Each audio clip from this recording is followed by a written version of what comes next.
No one dared to say she would succeed. "Ayana is too old," they whispered, as the ice devoured the village and hunger tightened its grip on every child's throat. But with 98 winters etched into her soul and despair in the eyes of her people, she had no choice. She armed herself with the ancestral spear and set off her steps, though trembling, echoing an iron determination across the frozen tundra towards the legendary 11, the 0-pound ice buffalo, their last, impossible hope. The wind howled like a hungry wolf, and the ground cracked beneath her frozen feet. But what she found in the white vastness was not just a beast, but a challenge that could cost the very essence of her soul, and the fate of all she loved. Ayana felt the cold bite into her bones, an old acquaintance that now seemed crueler than ever. Each step was a silent prayer, a plea that the ice beneath her feet would not give way, that the wind would not carry away her last spark of warmth. Her eyes, though blurred by age, swept the white horizon, searching for any sign, any promise of hope. Her husband's spear, heavy and cold in her gloved hands, was more than a weapon. It was a link to the past, to the strength of all who came before her. She remembered the stories told around the campfire of legendary hunters who faced the tundra and felt the weight of their expectations on her stooped shoulders. In the village, the women gathered in silence, their faces etched with worry. The warmth of the fire barely managed to ward off the cold seeping through the cracks of the yurts. Anara, Ayana's eldest granddaughter, held a small fur doll, a gift from her grandmother, and her large dark eyes reflected everyone's anguish. "She will return," whispered one of the elders, more to herself than to the others, but her voice trembled, betraying the little faith that remained. The young hunters, exhausted and disheartened, stared at the ground, the shame of their helplessness weighing more heavily than the cold. Ayana was their last hope, and the idea of a woman nearing 100 years old facing the ice buffalo seemed like a delusion, a last gasp of despair. Far from there, Ayana didn't dwell on her people's disbelief, only on their dire need. Hunger had a smell, a bitter taste she knew well. She crouched, her knees cracking, and examined the snow. A slight depression here, a broken branch there, signs almost invisible to less experienced eyes. But to Ayana, they were like whispers from the earth. The ice buffalo was not just large, it was cunning, a phantom shadow that moved with the blizzard itself. She knew brute force would be useless. Her weapons were patience, observation, and the wisdom accumulated over nearly a century of harsh winters. The days dragged on, each colder and longer than the last. Ayana felt exhaustion seep into every fiber of her being. Blinding blizzards forced her to stop, to shelter in small rock crevices, wrapped in her furs, dreaming of the warmth of the fire and the laughter of children.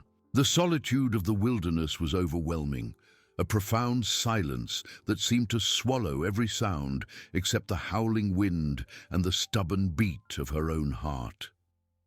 There were moments of doubt, of discouragement, when the image of her village's hungry faces seemed to fade into the icy mist. But then a memory, an ancient teaching from her father, from her grandmother, resurfaced, igniting a spark of courage in her chest. Ayana, the tundra does not forgive weakness, but it rewards persistence. She found the first clear track on the third morning, a colossal footprint, deeper than any she had ever seen, imprinted in the fresh snow. Ayana's heart leaped, a mix of relief and dread. It was him, the ice buffalo, the legendary creature, the salvation or the doom of her people. The trail pointed towards the mountains, to a labyrinth of icy peaks and deep valleys, where the wind sculpted ghostly shapes in the ice. Ayana gripped her spear, a faint, determined smile curving her chapped lips. The journey was just beginning, but hope, fragile as thin ice, had found a new path to follow. Ayana followed the colossal trail, each step in the icy mountains a challenge. The thin air cut at her lungs, and the steep terrain demanded a strength she didn't know she still possessed. The rocks, covered in slippery ice, threatened with every movement, and the abyss lurked. She leaned on her spear, using it as a third leg, a firm support against the treacherous ground. Ayana knew the ice buffalo wouldn't move without purpose. It sought food or refuge, and she needed to think like it, anticipate its movements. Her people's wisdom said the tundra was an open book for those who knew how to read its signs, and Ayana, with nearly 100 winters, was an experienced reader. She observed the wind, distant blizzards, accumulated snow, all to decipher the beast's route. Meanwhile, in the village, hope dwindled like a candle flame. Anara, Ayana's granddaughter, spent her days near the yurta's entrance, her eyes fixed on the white vastness, hoping to see her grandmother's stooped silhouette return. The other women tried to keep her busy, teaching her to sew furs or prepare the few remaining roots, but the silence of hunger was a heavy burden.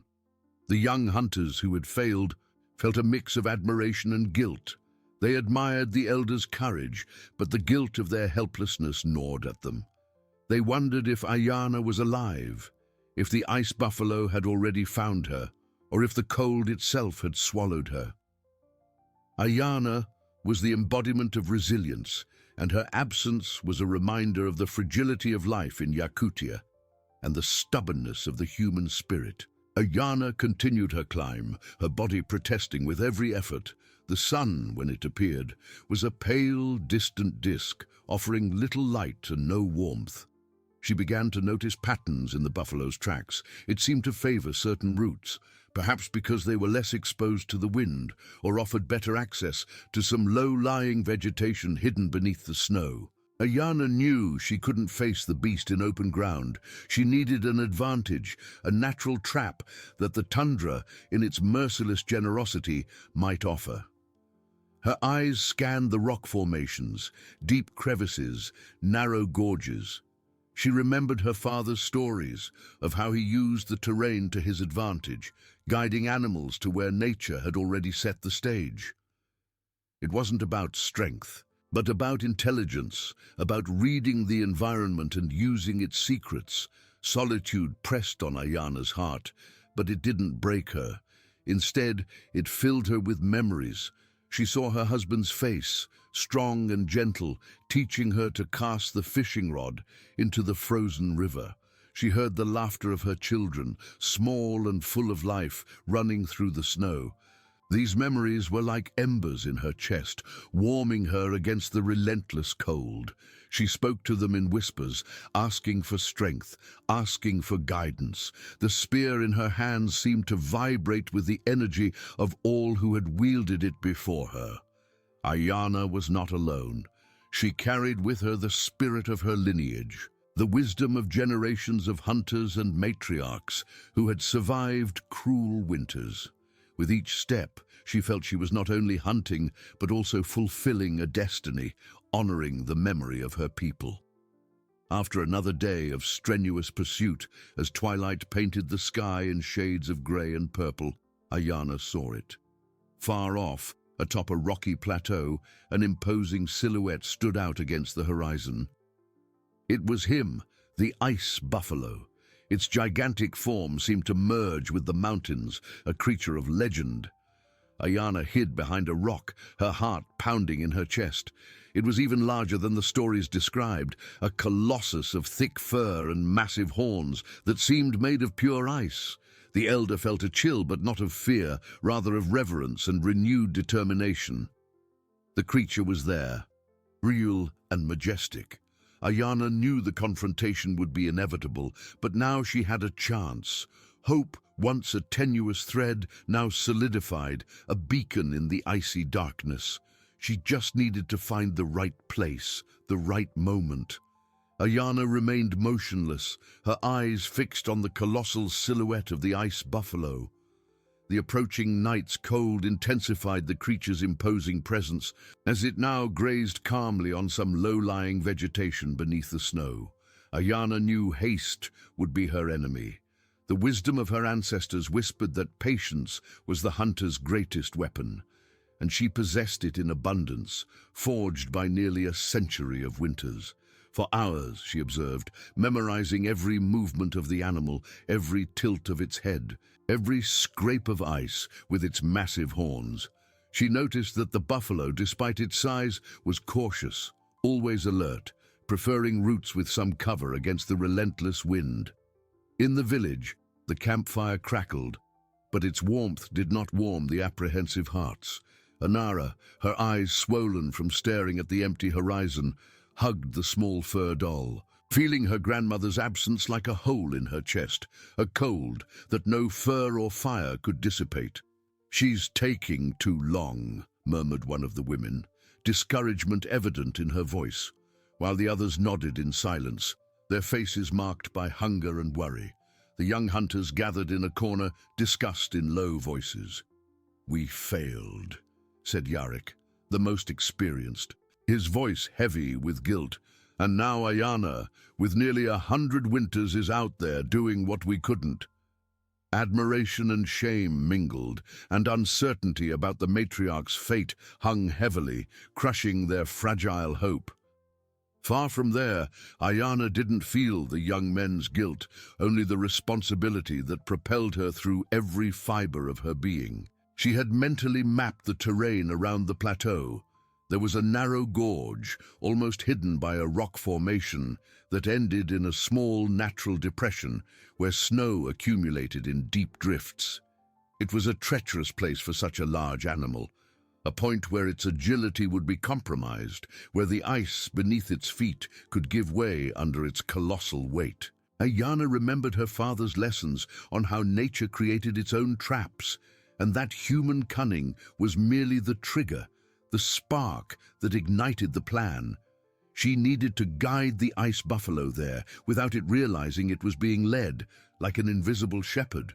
The pale dawn sun brought a biting wind that seemed to tear at Ayana's skin, seeping into her furs and bones. She moved with calculated slowness, using the rocks and undulations of the terrain as a shield, circling the buffalo in a wide arc. Her goal was to position herself to appear in the beast's field of vision, but not close enough to startle it and make it flee in panic.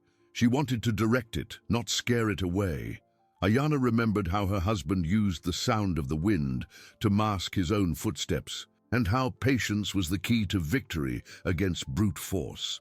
Every muscle in her body ached, every joint creaked, but the image of her village's hungry faces was both a balm and a driving force for her will. With her heart pounding, a stubborn rhythm against the cold, Ayana made her first calculated move.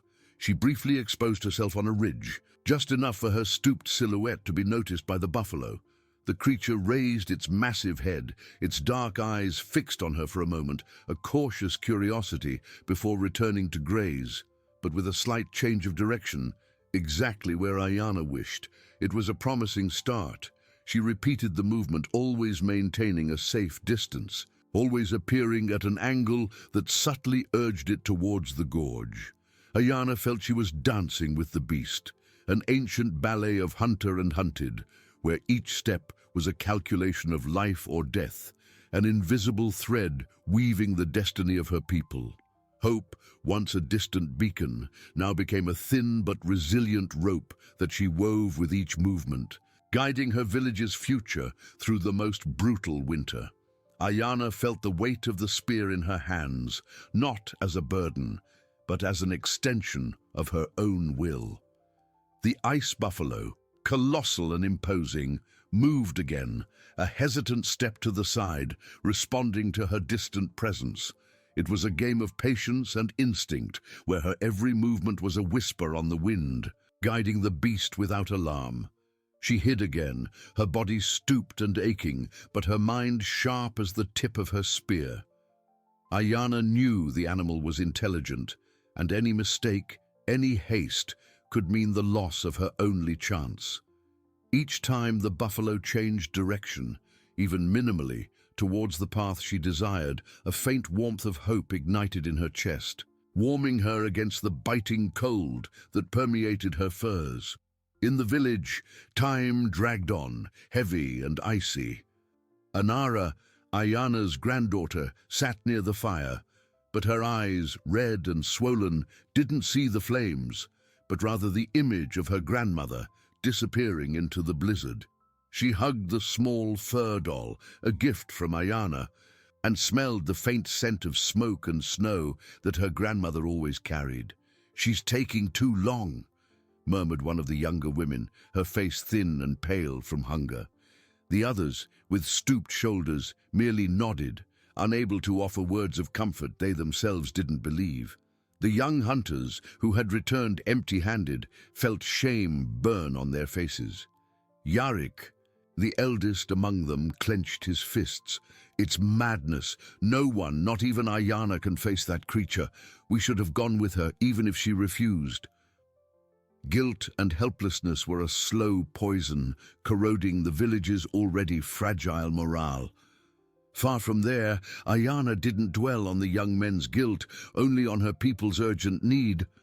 She continued her ballet with the buffalo, using snow ridges and rocks as veils and stages. The pale sun barely managed to break through the grey clouds, and the wind howled like a hungry spirit. Her muscles screamed for rest, but the image of the village children's thin faces was a whip to her soul. She remembered her father, a legendary hunter who always said, "Ayana, the tundra teaches patience. It shows that brute force bows to intelligence."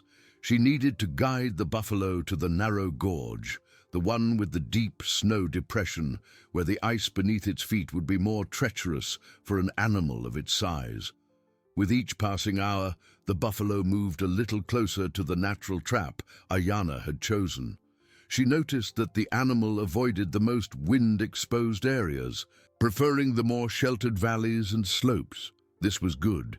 The gorge was precisely on one of these more sheltered routes.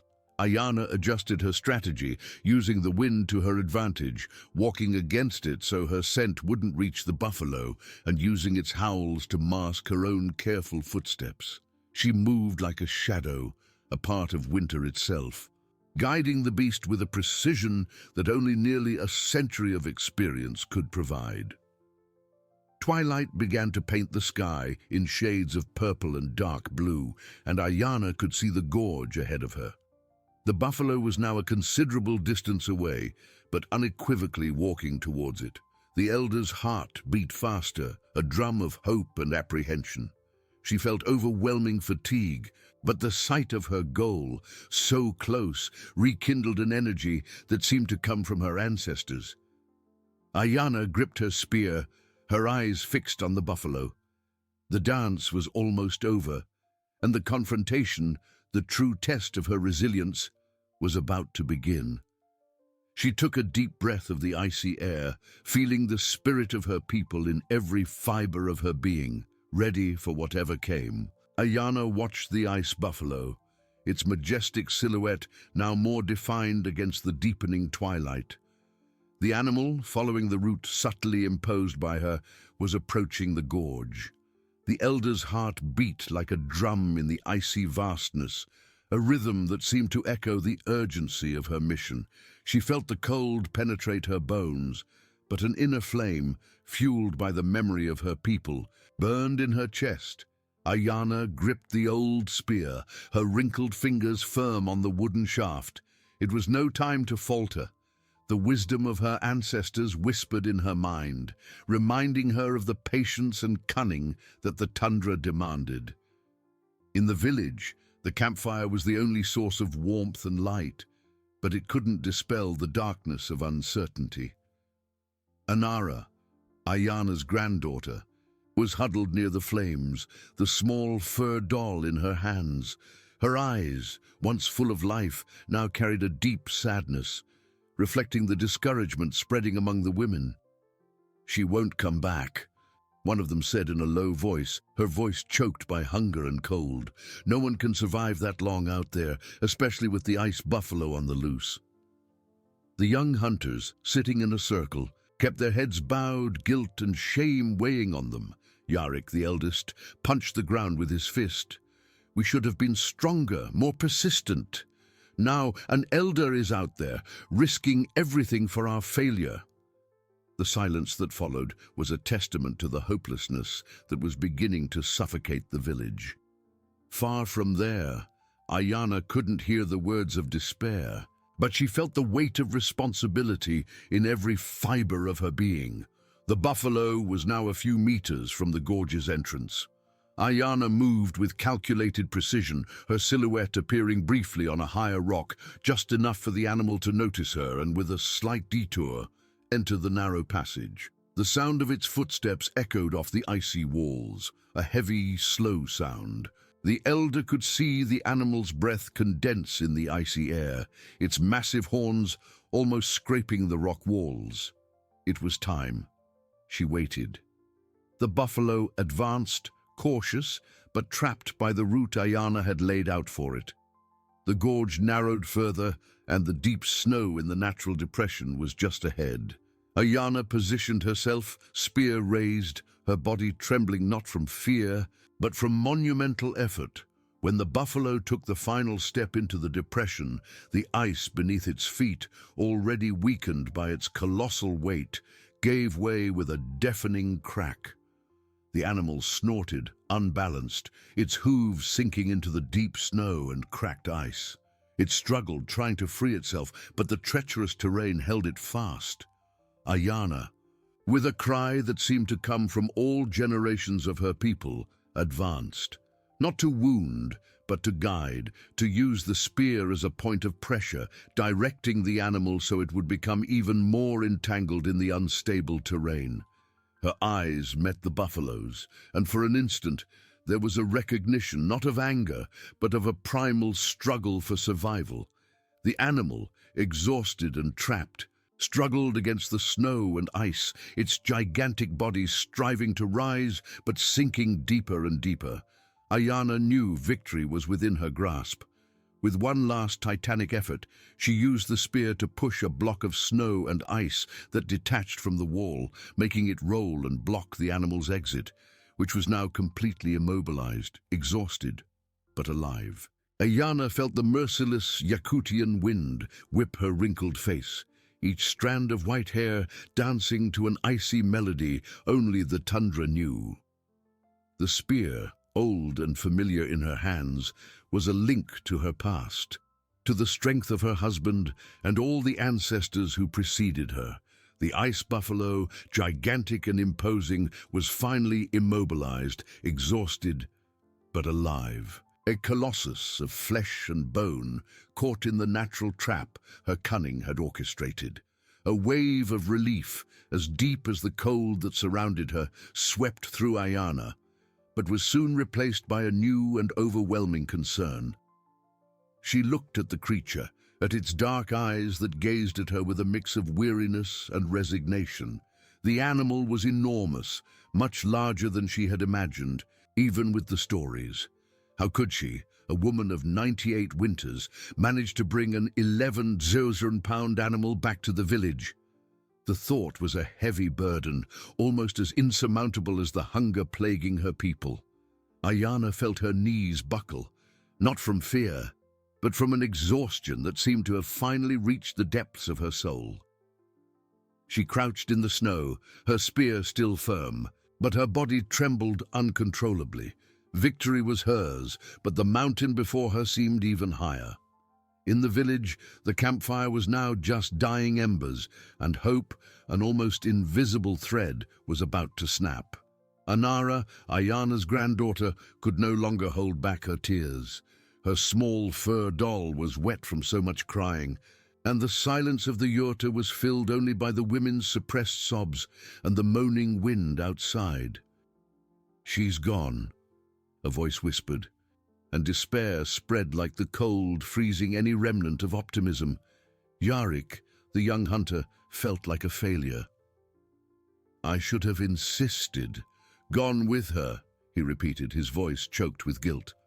The village was in mourning, even without a body to grieve. Ayana was the last flame of hope, and now it seemed even that flame had been extinguished in the white vastness. Far from there, Ayana, alone in the icy immensity, took a deep breath. The icy air burned her lungs, but brought with it clarity.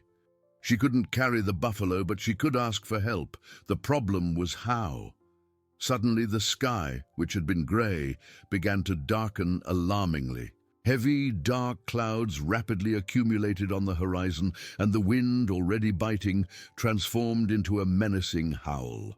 Snow began to fall, not in soft flakes, but in furious whirlwinds, blinding Ayana in a matter of seconds. A brutal blizzard, the worst she had seen in days, was forming. The unexpected turning point arrived, not as a new predator, but as the very fury of Yakutia.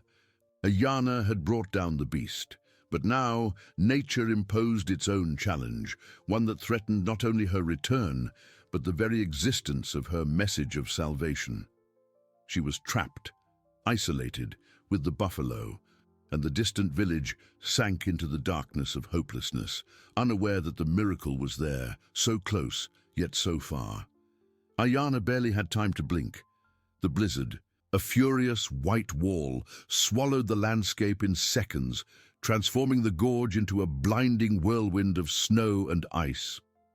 The wind howled with the force of 1,000 hungry wolves, tearing the air from her lungs and lashing her wrinkled face with sharp ice crystals.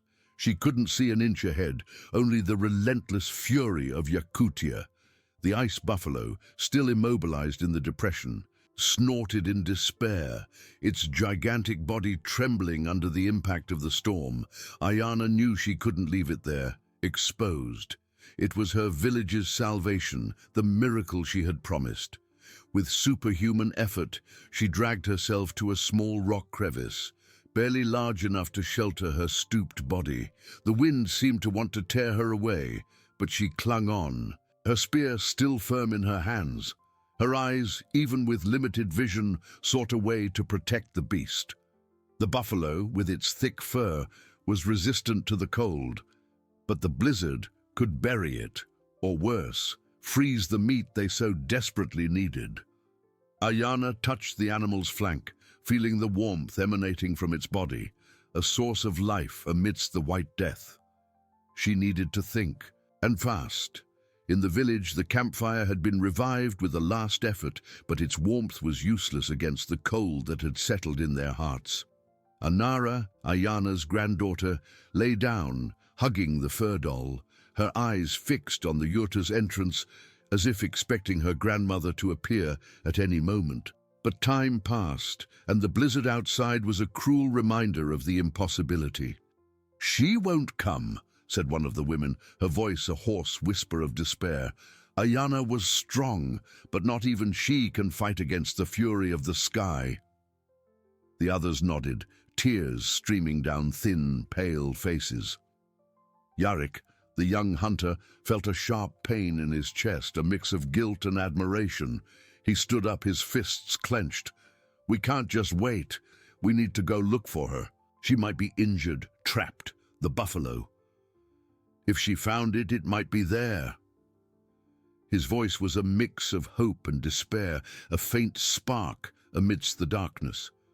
The other hunters, exhausted and disheartened, looked at him with empty eyes.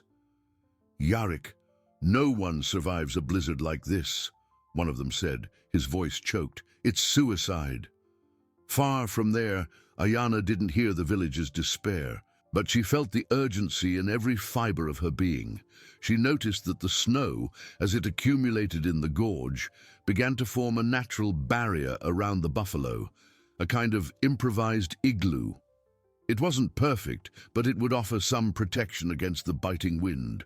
The elder, with numb hands, began to push and compact the snow around the animal, creating a more solid wall. Every movement was agony, but the image of her village's hungry faces was a more powerful engine than the cold. She remembered her father's stories, who said that the tundra, even in its cruelty, always offered a chance, a secret for survival. Ayana huddled in the crevice, watching the snow accumulate. She was exhausted, but the flame of hope in her chest refused to be extinguished. The buffalo was their sustenance.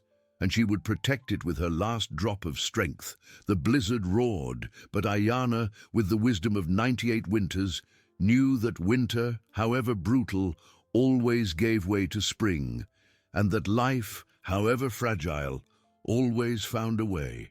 She just needed to survive the night, and then she would find a way to bring the miracle home. Ayana huddled even deeper into the rock crevice, the wind howling like a chorus of hungry spirits outside.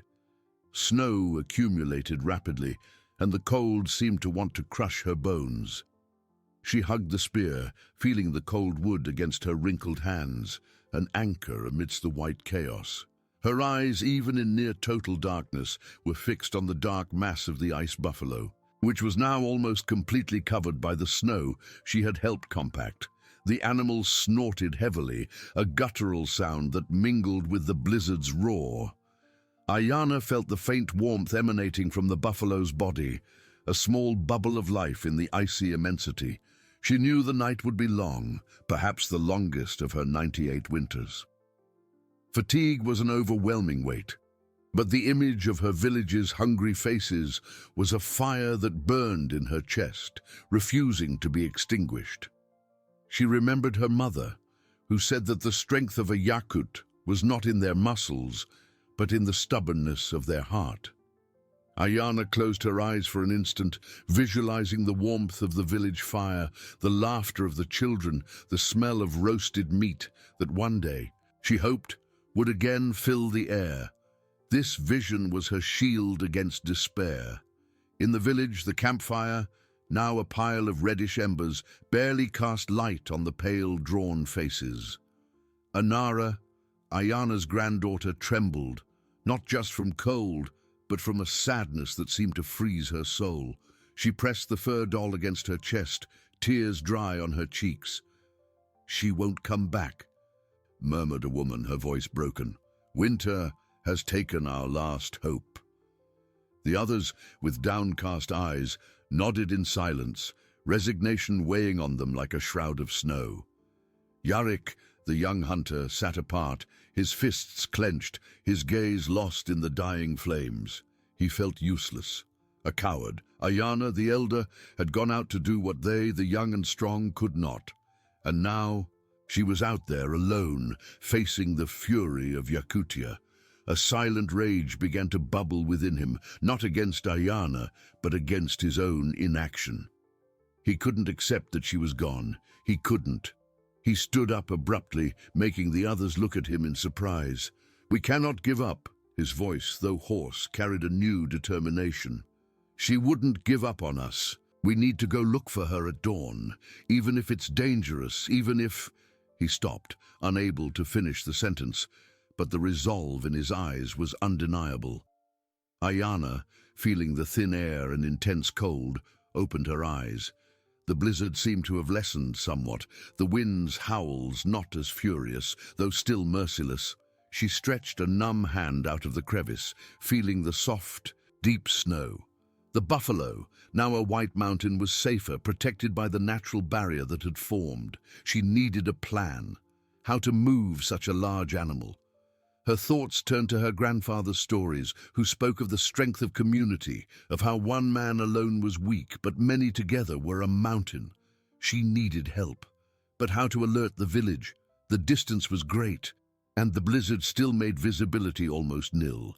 An idea, fragile as a snowflake, began to form in her mind. She remembered the smoke signals her people used in ancient times to communicate over long distances when the weather allowed. But now, with the blizzard, it would be impossible. However, there was another way to signal, one her father had taught her for extreme emergencies. Using the sun's reflection on the ice. It would be risky, and she would need strong sunlight. In the village, Yarik began gathering his warmest furs, preparing for dawn. The other hunters watched him with a mix of admiration and skepticism. "Yarik, are you mad?" one of them said. "The blizzard isn't over yet." But Yarik didn't listen. He felt he owed it to Ayana, to her courage. Anara, seeing the young man's movement, raised her head, a small flame of hope igniting in her tear-filled eyes. She stood up, swaying, and walked to Yarik, offering him a small bone amulet her grandmother had made. "For luck," she whispered, her voice choked. Yarik took the amulet, feeling the weight of the girl's responsibility and trust. He nodded, a silent promise. Dawn was approaching, and with it, the possibility of a desperate search. Ayana, far from there, felt the air lighten, the blizzard diminishing to a drizzle of fine flakes. She looked at the sky, searching for the sun. Hope, now stronger, guided her next steps. The air, once charged with fury, now calmed into an icy whisper. Ayana felt the change, the diminishing pressure of the wind on her stooped body. She opened her eyes, which burned with fatigue and cold, and saw that the sky, though still pale and grey, was beginning to lighten. The blizzard had subsided, leaving behind a landscape of untouched snow, a white mantle that stretched as far as the eye could see. A weak, hesitant ray of sun broke through the clouds, painting the horizon with shades of pink and orange. It was the chance she had been waiting for.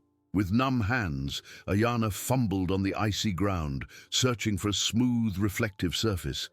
She found a flatter piece of ice, almost like a natural mirror. With an effort that seemed to tear the last drop of energy from her being, she knelt, holding the piece of ice and trying to direct it to catch the sun. Her fingers, stiff and cracked by the cold, could barely maneuver the object. With each movement, a pang of pain shot through her arms, but the image of the village's hungry faces was a balm for her agony. She remembered her father's voice, clear as the sound of breaking ice. "Ayana, the sun is your most powerful ally. Use it to speak to those who are far away." She needed precision, a perfect angle so that the reflection, however small, could be seen from a distance. Ayana raised the ice, her eyes squinted, searching for the exact point where the sunlight would transform into a signal. It was meticulous, exhausting work, and the relentless cold continued to erode her strength. She knew the signal would be weak, perhaps invisible to inattentive eyes, but it was their only hope. In the village, dawn brought a cold and desolate light. Yarik, with Anara's amulet clutched in his hand, was ready. His eyes, though tired, carried a silent determination. He had persuaded some of the other hunters, not with words of optimism, but with the simple truth. Ayana had risked everything for them. It was time to repay her. "Let's go," he said, his voice hoarse but firm. The young men, their faces marked by the night of anguish, nodded. They donned their warmest furs, grabbed their spears, and prepared for the journey. Anara, her face swollen from crying, watched them leave from the yurta's entrance. Her heart beat with a mix of fear and a small but persistent flame of hope. She believed in her grandmother, and now in Yarik. The hunters advanced through the deep snow, their steps heavy and slow. The landscape was vast and silent, a white sea that seemed to swallow every sound. Yarik led, his eyes sweeping the horizon, searching for any sign or any trace. Guilt still tormented him, but the action, the search, was a relief for his soul. Suddenly, one of the hunters, a young man named Borislav, stopped. He pointed to the east, where the sun struggled to establish itself in the sky. "Yarik, look." His voice was a whisper, almost inaudible in the wind. Yarik followed Borislav's gaze, far, far away, almost imperceptible against the pale glow of the sun. There was a point, a tiny flash of light that flickered for an instant and then disappeared, only to reappear again. It was faint, almost an illusion, but it was there. Yarik's eyes widened. It was a signal. It could be Ayana. A wave of adrenaline surged through his body, pushing away fatigue and despair. "It's her," he shouted, his voice echoing in the vastness.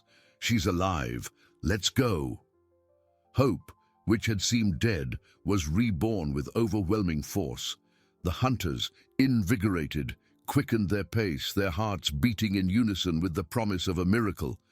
Far from there, Ayana, exhausted, released the piece of ice. Her arms trembled, and the cold seemed to have seeped into every bone. She didn't know if her signal had been seen, but she had done all she could. Now, all that remained was to wait, trusting in the strength of her people and the wisdom that winter, however cruel, always taught.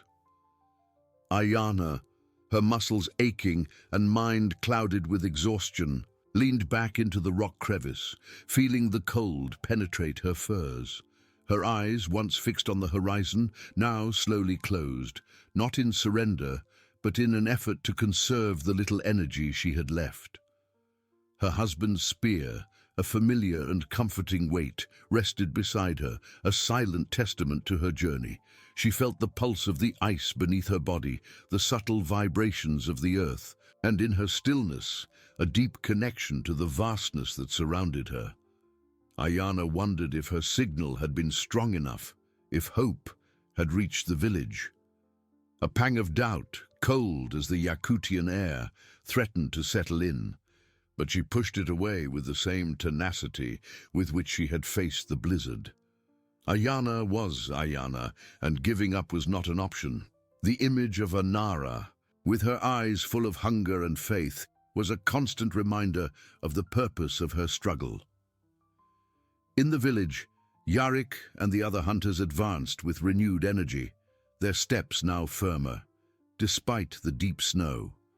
The small bone amulet, a gift from Anara, was clutched in his hand, a tangible reminder of the hope he carried. Borislav, the young hunter who had spotted the signal, kept his eyes fixed on the distant point, his voice trembling with emotion as he guided the group. "This way! I saw it again! It's a flash, but it's there!" The others, though tired, felt their hearts beat faster in their chests. The idea that Ayana, the elder of 98 winters, could be alive after such a brutal blizzard was a miracle in itself. The guilt that weighed on Yarik began to dissipate, replaced by a fierce determination. He felt that each step brought them not only closer to Ayana, but to a redemption for the entire village. The terrain was treacherous, with snowdrifts hiding crevices and slippery ice, but they pressed on, driven by a newfound faith. Far from there, Ayana opened her eyes. The sun, now higher in the sky, cast a pale glow over the landscape. She felt hunger gnawing at her stomach and the cold numbing her limbs, but a strange sense of peace enveloped her. She had done her part. The buffalo, still a mountain of snow and flesh, was safe, and she, exhausted but with a heart full of ancestral stillness, waited. She remembered her husband, his strong hands, his gentle smile. He always said that the greatest strength of a Yakut was not in hunting, but in the ability to wait, to trust in the flow of life and death, to know that even in the harshest winter, spring would always return. She felt the presence of her ancestors, a silent chorus of voices that encouraged her, that enveloped her in an invisible warmth. Yarik and the hunters had covered a considerable distance, but the gorge still seemed unattainable. With each flash of light, however faint, they redoubled their efforts. One of the hunters stumbled on a hidden layer of ice, falling to his knees, but Yarik helped him up, his eyes conveying a clear message: "We cannot stop now." The connection between them, once fragmented by hopelessness, now strengthened, a bond of camaraderie forged in the urgency of the search. They were a unit, moving with a singular purpose, each feeling the weight of responsibility and the promise of a future. Ayana felt a different vibration in the ice, more rhythmic, closer, a subtle tremor that was neither from the wind nor the buffalo. She raised her head, her eyes squinted, scanning the landscape. Could it be? A tear, warm and solitary, ran down her wrinkled cheek. She didn't know if it was from relief or pure exhaustion, but the vibration continued, growing, like the beating of many hearts in unison. Ayana smiled faintly, a smile that lit up her time-worn face. They were coming. Her people were coming. Hope, which she had ignited with a piece of ice and the strength of her soul, was now on its way. Breaking the icy silence of Yakutia, she closed her eyes again, this time with a sense of triumph, ready for the reunion. Ayana felt the ground tremble with intensity, and distant voices distinguished themselves from the howling wind. She opened her eyes, which now shone with renewed light, and saw through the lingering snow mist the silhouettes of her people. They were small dots in the vast white, but to her they represented the entire world.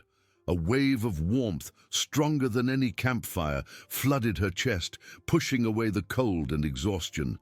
She tried to stand, but her legs, stiff and numb, barely obeyed her. Ayana leaned on her spear, using it as a staff, and managed to stand, swaying, but firm in her resolve to meet her people halfway. Yarik and the hunters, propelled by the sight of the signal and now by the sound of the tundra itself, which seemed to vibrate with their presence, quickened their pace. The gorge revealed itself ahead, a dark scar on the white landscape. And there, at the entrance, a small, stooped figure leaning on a spear waved faintly. "Ayana!" Yarik shouted, his voice choked with emotion. He ran, the deep snow no longer an obstacle, the other hunters following him closely, their hearts bursting with relief. As they approached, the scene that unfolded left them breathless. It wasn't just Ayana. It was the Elder, standing beside a mountain of snow that, upon closer inspection, revealed the unmistakable form of the legendary ice buffalo. The animal, gigantic, was there, immobilized, but whole. The hunter's eyes widened in disbelief and awe. Ayana, the widow of 98 winters, had truly done the impossible. Yarik arrived first, falling to his knees in the snow before her, not in reverence but in a mix of relief and shame. "Ayana, we thought we had lost you. How did you do this?" he asked, his voice a hoarse whisper, his tear-filled eyes fixed on the Elder's wrinkled face. Ayana touched Yarik's shoulder, a gesture of affection and forgiveness. "The strength of a Yakut is not just in muscles, my son, but in the stubbornness of the heart and the wisdom of those who came before us," she said, her voice weak but imbued with gentle authority. "The buffalo is here. Now we need to take it home." The other hunters joined them, their pale faces now illuminated by radiant hope. They looked at the buffalo, then at Ayana, and a profound understanding began to form. It wasn't just food, it was proof that faith, resilience, and connection to ancestors could move mountains, or in this case, an 11,000-pound buffalo. "But how, Ayana?" asked Borislav, his voice full of astonishment. "It's too big for us." Ayana smiled, a tired but cunning smile. "Not with brute force, young ones, with intelligence. The ice is our enemy, but it can also be our ally. We need improvised sleds, strong ropes, and patience, and many arms united." She pointed to the natural depressions in the terrain. "We can use the slope to help drag the larger parts, and the ice, if we cut and wet it, can create a more slippery surface." The hunters exchanged glances, the idea, though gigantic, now seeming possible. The hopelessness that had consumed them for days melted away like snow in the sun, replaced by a collective fervor. They had found not only Ayana and the buffalo, but also themselves, their strength and their purpose. Yarik stood up, his eyes fixed on Ayana, a new light of leadership in them. "Let's go, brothers. Ayana has shown us the way. The village awaits us. Let's bring the miracle home." With a shout of determination, the hunters spread out, some beginning to search for fallen trees to improvise sleds, others examining the buffalo and the terrain, already visualizing the task ahead. Ayana, watching them, felt immense pride. Winter was still harsh, but the flame of life, hope, and human connection had been rekindled, brighter than ever, in the heart of Yakutia.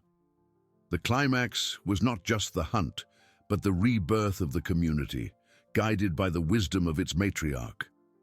Ayana, exhausted but with a light soul, knew that winter was finally yielding. Ayana, exhausted but with a light soul, knew that winter was finally yielding. That day, under the pale sun of Yakutia, would not only be the day the ice buffalo was brought home, but the day the village would be reborn. Yarik, with an energy that seemed to come from the very spirit of the tundra, organized the hunters. His gestures were firm. His eyes, once filled with despair, now shone with a determination that inspired everyone. He and Borislav, along with the other young men, began to follow Ayana's instructions.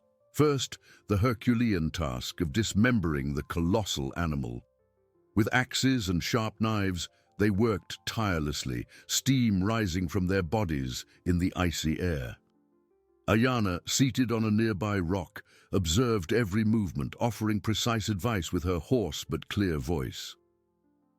"Cut with the ice, not against it," she instructed, pointing to the natural cracks in the frozen carcass. "Use the animal's weight to your advantage." The hunters, though exhausted, felt a renewed strength. Ayana's presence, her unwavering wisdom, was like a beacon in the darkness.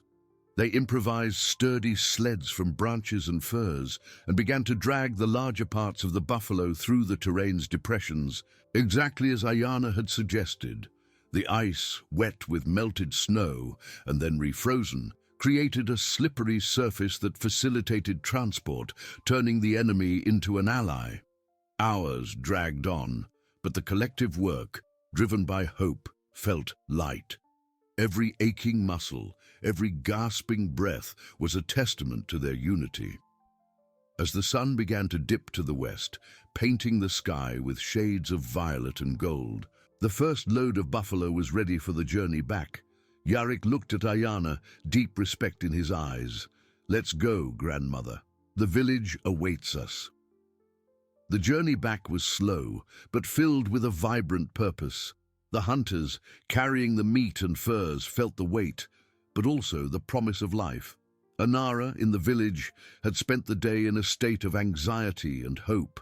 As the sun was already low and the first stars began to appear, a shout echoed through the icy air. "They're coming! They're coming!" Anara ran out of the yurta, her heart pounding. On the horizon, the silhouettes of the hunters materialized, and with them, the unmistakable sight of heavy loads. Warm tears streamed down Anara's face as she saw Ayana, small but upright, walking among them. The entire village came out to greet them. There were no shouts of euphoria, but a reverent silence, broken only by sobs of relief. Women and children embraced. Men shook the hunters' hands, their eyes full of gratitude. Anara ran to Ayana, throwing herself into her wrinkled arms. "Grandmother, I knew you'd come back." Ayana hugged her tightly, feeling the warmth of her granddaughter, the future of her people. "I never doubted my ice flower," she whispered, her voice choked. That night, the campfire burned brighter than ever. The smell of roasted meat, a forgotten aroma, filled the air, bringing back memories of abundance and joy. Ayana, seated in her place of honor, watched her people eat, laugh, and share stories. The children, their faces smeared with grease, ran and played, hunger and fear forgotten. Yarik, sitting beside her, offered her a piece of tender meat. "You saved us, Ayana. You saved all of us." The elder smiled, a smile that lit up her time-worn face. "I merely reminded you of what you already knew," she said, her voice soft. "That we are strong together, that the wisdom of our ancestors guides us, and that hope, even in the most brutal winter, never dies. The ice buffalo was not just meat, Yarik. It was proof that life always finds a way, and that the heart of a Yakut is more resilient than ice." The village, once on the brink of annihilation, now pulsed with renewed life, a testament to human resilience and the unwavering power of connection. Winter indeed had yielded, and spring, in their hearts, had already arrived. Ayana, seated near the campfire, felt the warmth not only of the fire, but of her people's grateful gazes. The meat of the ice buffalo, abundant and flavorful, nourished bodies and souls. The children's laughter, the murmur of conversations, all were music to her ears, a hymn to rescued life. That night, the village was not just a cluster of yurts. It was a pulsating heart of life, hope, and unity. Yarik, confident, sat beside her, his eyes fixed on the flames. "Ayana," he began, his voice low and emotional, "what you did, it changed everything. It's not just the food, it's how we see ourselves, how we believe in ourselves." The elder smiled, her wrinkled eyes shining with the firelight, reflecting the wisdom of nearly a century. "Hunger blinded us, my son. It made us forget the strength we carry, the strength that comes from all our ancestors, from every challenge overcome." She paused, watching Anara play with other children, her face radiant. "You remembered the true Yakut spirit." In the days that followed, the village transformed. The ice buffalo provided food, furs, and bones, ensuring survival for many months. But the true treasure was the renewal of spirit, the rekindled resilience. Yarik, guided by Ayana's wisdom, assumed leadership with humility and determination. He organized the hunters into a cohesive team who now understood collaboration and sharing as the true hunt. Ayana, even in her old age, continued to be the matriarch, the voice of experience, allowing the new generation to flourish under her guidance. Anara grew up with her grandmother's story as a beacon of courage and altruism. She listened to stories by the campfire each winter about the elder who defied the impossible to save her people. The girl, once fragile, became a strong, curious, and resilient young woman, always asking Ayana about the stars, the ice, the animal tracks. Absorbing ancestral wisdom, she saw in Ayana not only a beloved grandmother, but a living legend, the personification of Yakut resilience and indomitable spirit. That year's winter was long and relentless, but the village faced it with new hope and unity. The hunters went out with more courage, the women wove with greater diligence, and the children learned that, even in the most adverse conditions, life persisted, guided by faith, family, and unity. Ayana lived many winters thereafter, each a silent celebration of the life she saved and the legacy she planted. She saw Anara grow, marry, and have children, passing on to them the stories and values that Ayana had bravely embodied. Her spear, once a hunting instrument, became a sacred symbol, kept with reverence in the main yurta, a constant reminder that strength lies not only in youth or muscles, but in wisdom, cunning, and unconditional love for one's people. The village of Yakutia, on the brink of annihilation, not only survived but prospered, carrying with it the flame lit by Ayana. The story of the ice buffalo was not just a hunting legend, it was an epic of the human soul. A testament that even in the icy heart of the world, hope, family, and connection can melt the most brutal of winters and blossom into an eternal spring, promising a future of resilience and unity for generations to come. Winters came and went, each painting the landscape of Yakutia with its relentless white, but none could extinguish the flame lit by Ayana. The village, once on the brink of the abyss, flourished, and the story of the ice buffalo became the foundation of its identity, a living legend passed down from generation to generation. Ayana, now over 100 winters old, was a beacon of wisdom. Her eyes, though blurred by time, still shone with the strength of 1,000,000 suns. She sat by the campfire, wrapped in furs, watching her people with a serene smile. Anara, the girl who had once felt hunger gnaw, had become a strong and respected woman, her soft features hardened by resilience, but her heart overflowing with the same compassion as her grandmother. She was the guardian of stories, the voice that narrated Ayana's epic to every new child nestled in her lap. Her gestures were calm and firm, her eyes expressing a deep connection to the land and the legacy she carried. Anara was not just a storyteller. She was the personification of the hope Ayana had rescued. Yarik, now an experienced and respected leader, governed the village with the humility and vision Ayana had taught him. His shoulders, once stooped by despair, now carried the weight of responsibility with dignity. He consulted Ayana on every important decision, seeking the depth of her experience, and she, with a nod or a soft murmur, guided him with the wisdom accumulated over nearly a century of life. The relationship between them was a living testament to the respect between generations, an unbreakable bond. Ayana's spear, polished by time, and her husband's hands, rested in a place of honor in the main yurta, not as a weapon, but as a sacred totem. Children, passing by it, touched it with reverence, feeling the energy of courage and sacrifice. They learned that true strength lay not in brutality, but in cunning, unity, and unconditional love for family and community. The village no longer faced the threat of hunger, but new challenges arose with each winter. Blizzards were more intense, resources at times scarce. However, the Yakut spirit, forged in the ordeal of the ice buffalo, remained unshakable. They worked together, shared what they had, and above all, never lost faith. Ayana, in her final years, saw her great-grandchildren run through the snow, their laughter echoing in the icy vastness. She knew her journey had not been in vain. One day, as the spring sun began to melt the ice, Ayana, seated on her reindeer hide, closed her eyes.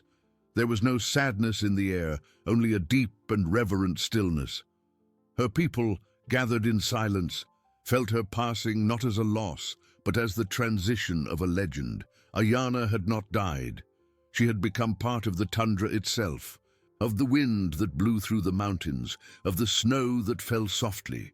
Her story, the epic of the ice buffalo, would continue to guide and inspire, an eternal reminder that human resilience, faith and connection can, indeed, melt the most brutal of winters, and that spring in their hearts is truly eternal.